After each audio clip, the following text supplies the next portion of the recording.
பள்ளத்திலும் இருக்கிறான், தூணிலும் இருக்கிறான், துரும்பிலும் இருக்கிறான். இதுதான் எல்லாம் சொல்லித்து.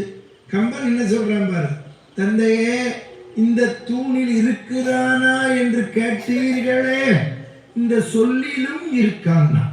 சாணினும் உளன் ஓர்த்தன்மை அணுவினை சதகூரிட்ட கோணினும் உளன் மாமேறு குன்றினும் உளன் நின்ற தூணினும் உளன் நீ சொன்ன சொல்லினும் உளன். உடனே இளைஞன் சொன்னா, நீ சொல்ற நாராயணன் இந்த தூணை பிளந்துண்டு வரலன்னா இவன் வாயிலேருந்தே வருது.